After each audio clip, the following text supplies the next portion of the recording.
perfect square trinomials. So we've been solving equations by factoring, and we've factored a few ways. We have looked at taking out a greatest common factor, which you should always start with. We have looked at pairing and factoring.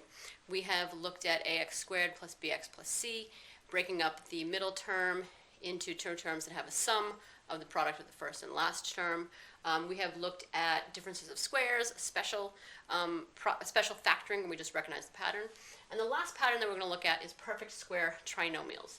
So this is very similar to differences of squares, where you kind of recognize the pattern and just factor it. There's really not a lot of work to do as soon as you recognize that pattern. So a perfect square trinomial is a trinomial, and it's in this form: ax squared plus 2ab plus b squared. And when I factor it, I get a plus b squared.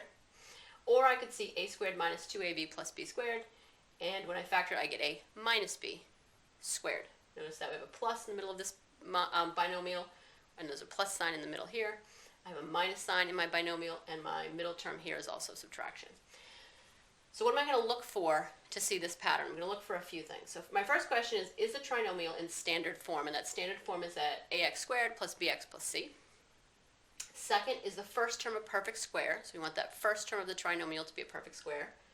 Third, we want the last term to also be a perfect square.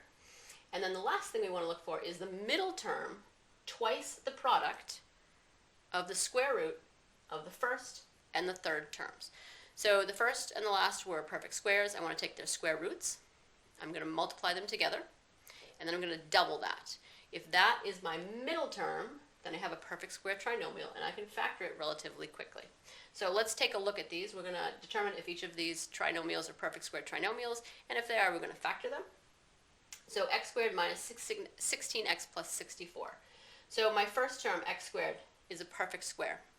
My last term, 64, that is also a perfect square. And then I'm going to take my two square roots and multiply them together, and then times 2. So 2 times 8 times x gives me 16x. Now that is my middle term here, so this is a perfect square trinomial. So how I'm going to factor that? I'm going to take the square root of the first one.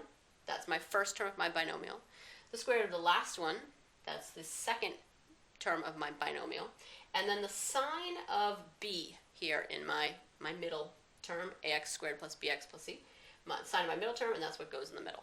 So this is a perfect square trinomial, and I can factor it as 8 minus 8, and that is squared. So 8 minus 8 times itself would give me this product. Let's take a look at that. Again, if I do FOIL. First times first gives me x squared.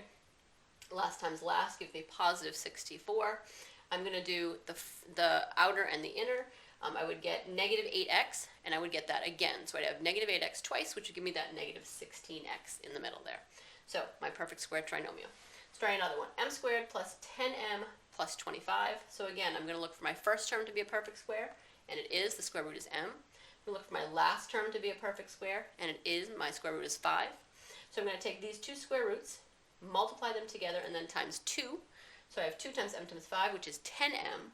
That's my middle term. So this is a perfect square trinomial, so I can break it down into its factors. I'm going to take the first square root and the second square root, m and the 5, and the sign that goes in the middle is the sign of my middle term here. So this happens to be a positive. So I have m plus 5 in parentheses, and that's squared. Number 3, p squared plus 8p plus 64. So p squared is a perfect square. The square root is p. 64 is a perfect square. The square root is 8. I'm going to do 2 times 8 times p. That gives me 16p, which is not the middle term. So this is not a perfect square trinomial, which doesn't necessarily mean that I can't factor it. It just means that I can't factor it using this particular pattern. I might be able to look at this and break up 8p into two terms that have a sum of 64p squared and have a product of 64p squared and have a sum of 8p. That might be possible to do, but right now I'm just looking for this particular pattern, and that doesn't exist. All right, let's try a couple more. 169 minus 26r plus r squared. So again, I would probably take this and rearrange it, but I can work with it this way. So my first term, as long as it's in some kind of ascending or descending order. So notice here I'm going from r to the 0 power, r to the first power, r to the second power. That totally works. So 169 is a perfect square. Square root is 13. R squared is a perfect square. Square root is r. 2 times 13 times r gives me 26r, which is my middle term, so I can break this up into 13 minus r, paying attention to this is the first term, this is the last term, 13 minus r squared. So again, I can just go with that pattern. Last one, 16f squared plus 48m plus 36. I always start looking for a greatest common factor here, and there is a common factor I can take out, that's 4. So that leaves me with another factor of 4m squared plus 12m plus 9. My 4m squared is a perfect square. Square root is 2m. My last term is a perfect square. Square root is 3. So 2m times 3 is 6m. Double that, I get 12m. That is my middle term, which means I can write this as a perfect square trinomial. So I have 2m, 3, and then my plus comes from that middle term. So I have plus 3, and then I'm going to square that. So the factored form of this trinomial is 4, and then times 2m plus 3 squared.